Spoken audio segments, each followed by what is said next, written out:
생활 쓰레기. 어떻게 배출해야 제대로 수거가 이루어질까요?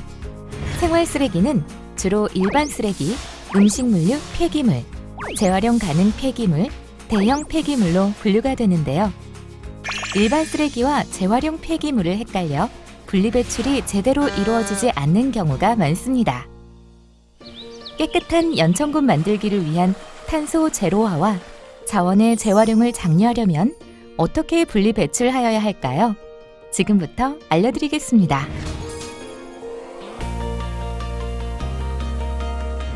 최근 비대면 소비가 늘면서 일회용품과 포장재의 배출량이 증가하고 있습니다.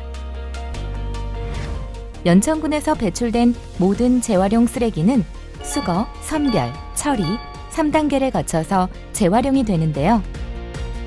그럼에도 불구하고 재활용이 되지 않는 쓰레기들이 많습니다. 그 이유는 배출 단계에서부터 재활용되지 않는 상태의 생활 쓰레기가 많기 때문인데요. 그럼 이제부터 생활 쓰레기의 올바른 분리 배출 방법을 알아보도록 하겠습니다. 플라스틱류의 분리 배출 방법에 대하여 알아봅시다. 플라스틱 제품에는 재활용 표시가 있는데 이는 각각 다릅니다. 또한 한 개의 제품에 여러 재활용품이 섞인 경우가 많습니다. 따라서 이런 경우는 재질이 각각 달라 라벨과 병을 따로 분류해서 압착한 뒤 투명 페트병만 따로 분리 배출해야 합니다. 현재 우리나라는 유색 페트병과 혼합하여 배출하고 있는데 투명 페트병은 별도로 분류하여 재활용 배출해야 합니다. 분리 배출이 매우 어려운 스티로폼류는 어떻게 분리 배출할까요? 택배용 스티로폼에 같은 경우는 택배 주소 라벨을 떼어 이물질이 묻지 않은 채로 분리하시면 됩니다. 고기 또는 생선을 담은 일회용 스티로폼 접시는 분리가 힘들어 일반적으로 종량제 봉투 쓰레기로 처리합니다.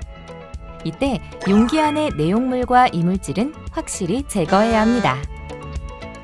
깨끗하고 흰 스티로폼 접시는 재활용이 가능해 재활용 분리배출로 하시면 됩니다. 컵라면 용기는 깨끗이 씻어 재활용 분리배출합니다.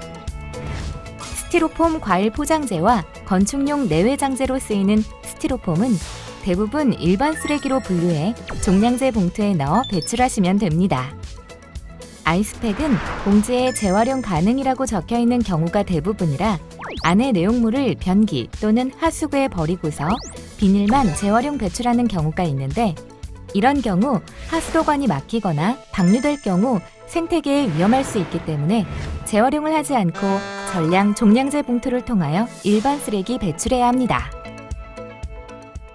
이번에는 플라스틱과 비슷한 고무에 관하여 알아볼까요? 고무장갑과 설거지용 수세미는 재활용이 불가하여 일반 쓰레기로 분류가 되며 크기가 큰 고무대야는 우리군 환경보호과에 대형 폐기물 배출 접수하여 배출하시면 됩니다. 고무 슬리퍼에 대해서도 알아보자면 일반 고무 재질로 된 슬리퍼는 재활용이 불가합니다. 단 EVA 플라스틱 재질 슬리퍼는 플라스틱으로 재활용이 가능합니다. 칫솔의 경우 플라스틱이지만 솔 부분이 분리가 안 되는 재질로 되어 있어 분리수거가 불가능하고 치약은 뚜껑과 몸체를 분리하시어 플라스틱류로 재활용 배출하시면 됩니다. 그리고 다 쓴 펜이나 가위 등은 재활용이 가능할 것으로 보이나 각각 다른 재질이 혼합되어 있어 재활용이 불가능합니다. 옷걸이도 종류에 따라 분리 배출이 다른데요. 플라스틱 옷걸이는 플라스틱류, 세탁소용 옷걸이는 고철류로 배출하여 주시면 되고 손잡이가 고철이고 옷걸이 본체가 플라스틱인 경우는 둘을 분리하여 각각 재활용 분리 배출하시면 됩니다.